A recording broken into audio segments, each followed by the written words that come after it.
Hello classe, j'espère que vous allez tous bien. Donc laissez-moi aujourd'hui vous expliquer un petit peu ce qu'on va faire.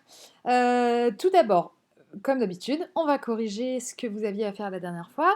La dernière fois, vous aviez donc la vidéo 12 Years a Slave à regarder et vous aviez aussi notamment des Negro Spirituals à écouter. J'espère que ça vous a plu. Et j'espère que peut-être que vous en avez écouté d'autres, tant qu'à faire, ça serait super.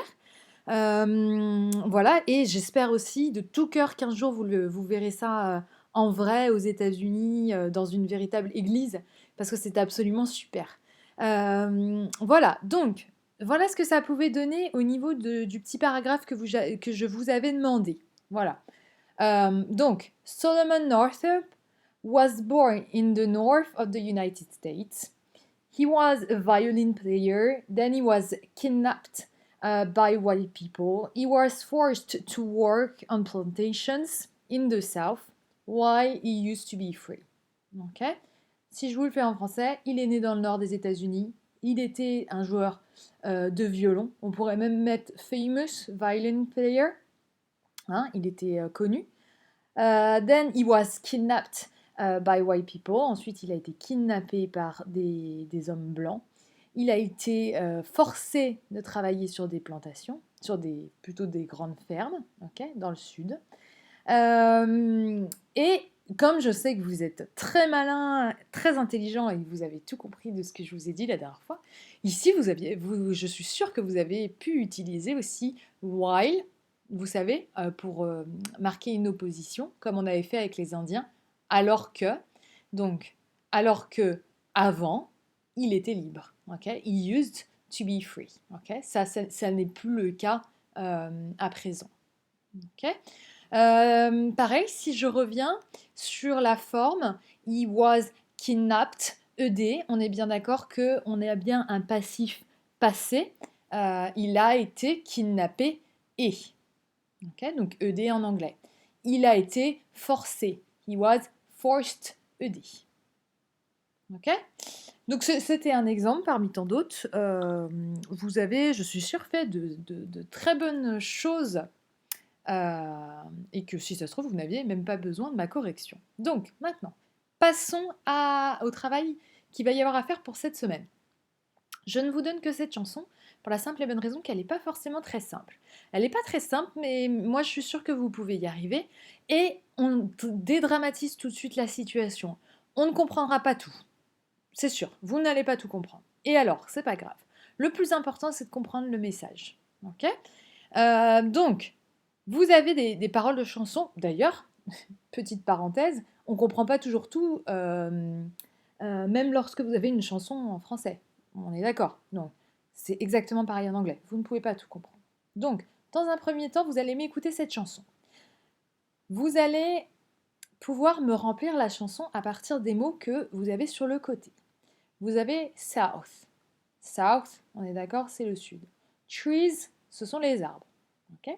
Jusque-là, pas de problème. Crows, ça peut peut-être poser un petit peu problème. Je ne sais pas si vous le savez, ça veut dire des corbeaux. Ok.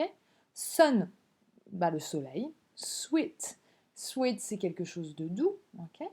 De doux, ou alors quelque chose de même peut-être sucré, de doux et sucré, comme des bonbons justement. Hein, sweet. Fruit, bon, ça pose pas de problème. Crop, ça ne pose pas de problème non plus normalement. Sinon, vous vous retournez sur la séquence des Indiens, on l'a vu ce mot-là.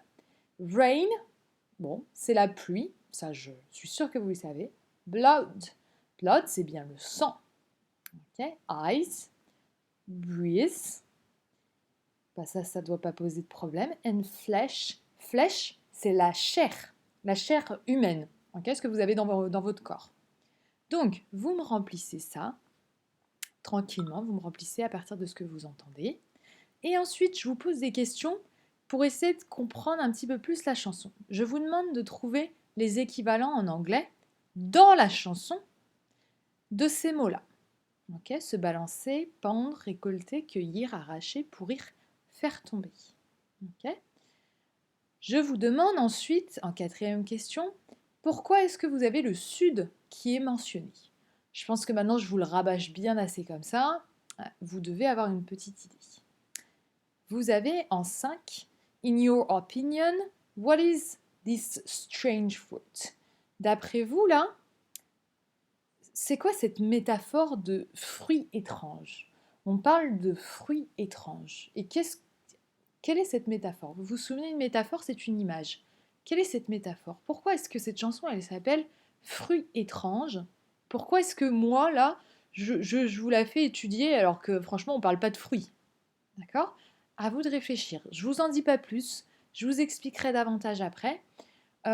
Essayez de ne pas aller voir sur internet, ça serait mieux, jouer le jeu.